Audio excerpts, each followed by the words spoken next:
Welcome back to another episode of That's What She Said. We are on series 2 called Navigating the Political Landscape on That's What She Said. I'm your host, Amanda Bryan, and my intention with this series is to create a supportive space for people to connect, reflect, and discern between truth and disinformation, where we can link arms to understand one another and how to move forward with the best possible intent to be helpful and not hurtful. Together, we will call out false narratives, offer clarity amidst the chaos, and explore ways to bridge divides with compassion and understanding. I want to give a special shout out to all of you listeners and supporters of the podcast. This really has been such an amazing journey for me. And if you would like to support me and help me out in the healing work that I've been doing and the mission that I'm on of spreading that healing to all, please consider becoming a monthly supporter. You can support any amount that works for you, and I will link in the show notes how you can do that if you're able to. If you've already become a subscriber, I want to give you a big virtual hug and say thank you. As an independent creator, I really appreciate your support.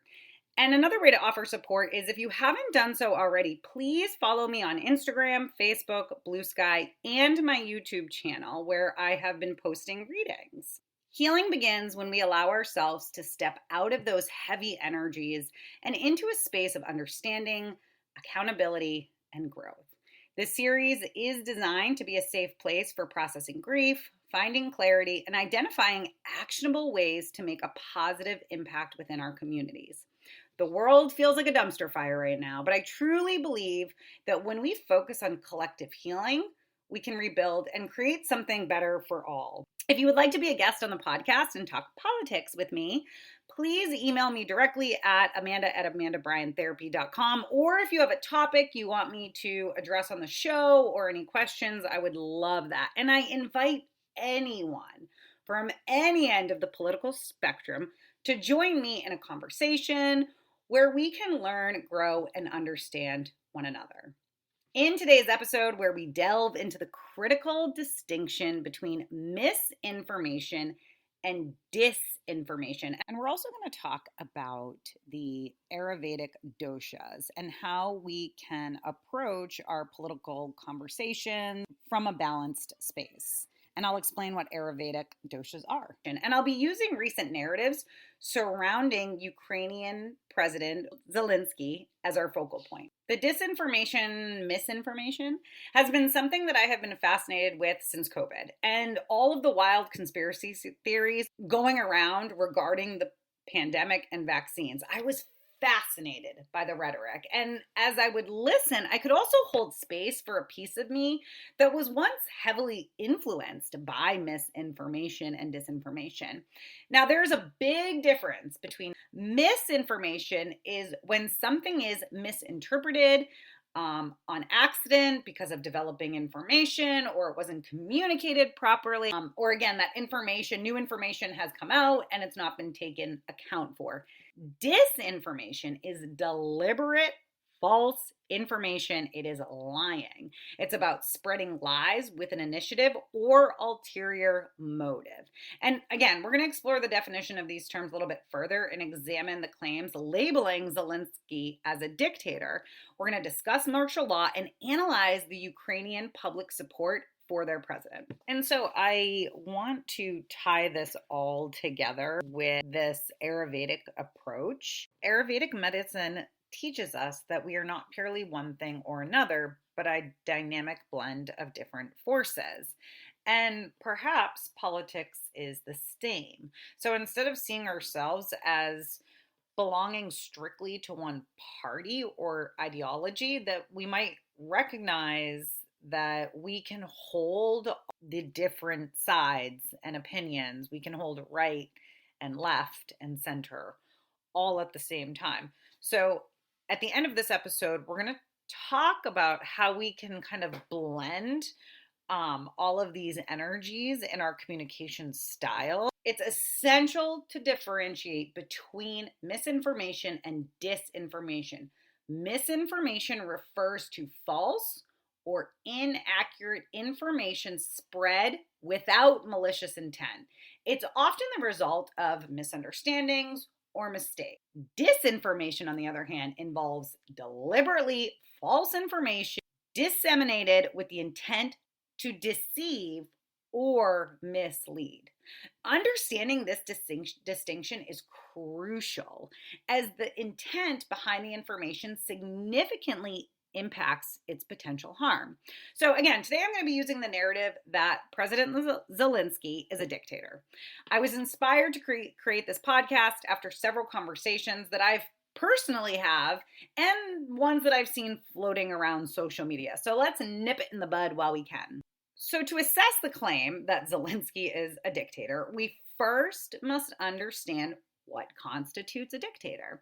So a dictator is typically characterized as an authoritarian ruler who wields absolute power, often obtained or maintained through undemocratic means. Such leaders commonly suppress political opposition, curtail civil liberties, and govern without the consent of the governed. Zelensky, on the other hand, achieved a plurality of electorate, 30%, in the first round of elections on March 31st, 2019. In his second round, on April 21st, 2019, he received 73% of the vote, Poroshenko's 25%, and was elected as president of Ukraine. So obviously not a dictator. Now let's talk martial law, because he has been in power past his term.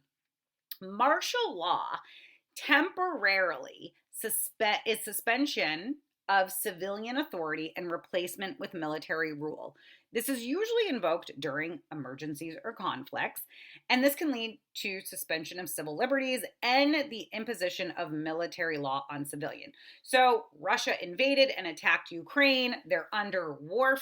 And again, martial law is typically declared in situations where the government deems civilian authorities unable to maintain law and order, such as civil war, civil unrest, natural disasters, or other crises.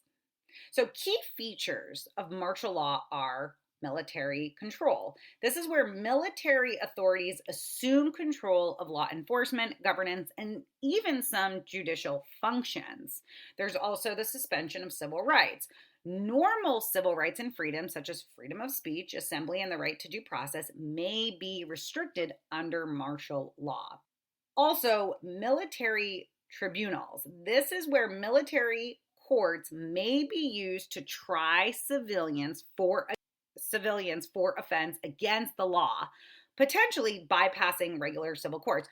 Under martial law, you cannot vote. There is no voting under martial law. It's not safe for the citizens to go out and gather, right? That's like a very easy target. So granted, whenever martial law was instated, if there is a war going on, it's implied that the president of that country is going to do everything they can to keep their civilians safe. So some examples of martial law was one in the United States. It was declared in specific instances, such as during the Battle of New Orleans, after the Great Chicago Fire, the 1906 San Francisco earthquake, and during the Civil Rights Movement protest. Other countries have also used martial law, and it's been used to declare during times of war. So in Ukraine, in response to Russia's invasion in 2022, Ukraine declared martial law, a temporary measure allowing the government to impose restrictions necessary for national defense. Under martial law, certain civil liberties may be suspended and elections can be postponed to ensure national security and public safety. It's important to note that martial law is a constitutional mechanism activated during emergencies and does not equate to a dictatorial rule. So even saying that he's a dictator because there's martial law is absolutely ridiculous. That is disinformation. Do not subscribe. And despite the ongoing conflict and the challenges posed by martial law, President Zelensky has maintained substantial public support. A recent poll conducted by Kyiv International Institute of Sociology between February 14th and March 4th of 2025 revealed that 67% of Ukrainians trust Zelensky's leadership, and a 10 percentage point increase from the previous month. So they are loving their president. They are loving what he is doing and that he is really fighting for their rights. This surge in approval indicates a rallying effect among Ukrainians in response to external pressures and criticisms. So we can say all that we want over here in the US and in other countries, or you know, call it for what we think it is, but at home, these Ukrainians are putting their full support behind their president, and that's only increasing. Now let's chat a little bit about the disinformation and its dangers. The portrayal of President Zelensky as a dictator by certain media outlets such as Fox News aligns more with that disinformation than misinformation. This is deliberate framing seeks to mislead audiences by presenting a democratically elected leader operating with constitutional bounds as an authoritarian figure. It is completely false narrative. And the first time I heard it, I thought, oh, look at that Russian propaganda. And such disinformation is dangerous for several reasons. One, there's the erosion of public trust. It undermines trust in legitimate democratic institutions and leaders, both domestically and internationally. Two, polarization exasperates political divisions by promoting false narratives that align with specific ideological agendas. And three, foreign policy implications. Misleading portrayals can influence public opinion and consequently foreign policy decisions, potentially weakening support for allied nations in critical times. It is so important that we are able to distinguish between misinformation and disinformation. So vital while we're consuming media, while we're in our media consumption, especially concerning international affairs. I highly recommend if you're gonna lean to one news outlet, you also want to find a neutral one like the BBC. The unfounded labeling of President Zelensky as a dictator exemplifies how disinformation can distort perceptions and harm democratic solidarity. As consumers of information, we must critically evaluate sources and seek out accurate, context-rich reporting to form well-informed opinions. So I want to take a step back from the noise of partisanship, and I want to approach this issue from a different angle, and one that is rooted in ancient wisdom. What if we thought about political perspectives not as rigid binaries, but as a blend of energies, much like the Ayurvedic Doshas? Ayurvedic medicine teaches us that we are not purely one thing or another, but a dynamic blend of different forces. And perhaps politics is the same. Instead of seeing ourselves as belonging strictly to one party, ideology, or one belief, we might benefit from recognizing that we embody multiple perspectives, and our beliefs, like our health, require balance. So I want to next tap into how we communicate across ideological divides, why it's so hard, and applying this Ayurvedic lens, how it might help us reframe some of this political dialogue into something more constructive and insightful. To ground our discussion, let's briefly explore Ayurveda, an ancient system of medicine that focuses on balance within the body, mind, and spirit. According to Ayurveda, each person has a unique constitution made up of three primary energy types called doshas. And each of those doshas are made up of the elements. So you've got your Vata dosha, which is made up of air and ether, your Pitta dosha, which is fire and water, and your Kapha dosha, which is earth and water. And if you've never taken a quiz on how to have your to determine what your doshas are, you can just like Google dosha quiz, or what's my dosha. And so it's a series of questions, and it's important to know. So we embody all three of the doshas, vata, pitta, and kapha, but we have one that's more dominant, one that's kind of a little less, and then one that we're a little bit more weakened. And so the idea of what we do is that we're constantly, through what we eat, what we wear, who we're with, how we go through life, by bringing balance to our doshas. So, for example, I have been a vata pitta dominant with a little bit of kapha. So vata, I've got a lot of energy. I'm usually pretty cold. My skin can be really dry. Pitta, I can also be like, have more, physically have like a muscular tone to me. And kapha, I can be lazy, but that's also me being a Taurus. So while we all have a dominant dosha, we're a blend of the three. And this is a critical concept because it reflects that no one is purely one thing. Just as no person is 100% pitta or 100% kapha, no one person is 100% left wing or right wing in their beliefs. I truly, truly believe that. So here's a quick breakdown of the doshas and their characteristics. Again, vata is air and ether. This is creative, it's free spirited, it's changeable, it's quick moving, but it's also prone to anxiety and instability. Yep, I'm a vata dosha. Pitta is fire and water. These characteristics are more passionate, determined, sharp, and justice driven, but they can also be aggressive or prone to anger. Yep, nailed it. And kapha, earth and water. This is very grounded, steady, nurturing, and loyal, but resistant to change or stubborn. Now, imagine for a moment applying these qualities to the way people engage in politics. Some people embody a very vata approach. They embrace change, progressive ideas, and open ended exploration. Others may resonate more with a pitta, where passion fuels their political views, often leading to intense debates and a drive for justice. And then there are those with more of a kapha approach. They value tradition, stability, and consistency, making them resistant to rapid societal shifts. This blended model suggests that we don't fall into just one category, but we move through these energies depending on the issue, the context, or even our emotional state at any given moment. So let's apply the dosha lens to the political conversation. What does it mean for engaging in political discussions? So, one is we want to recognize the blend. Just as Ayurveda teaches that we're a mix of doshas, we must recognize that people are not only their political label.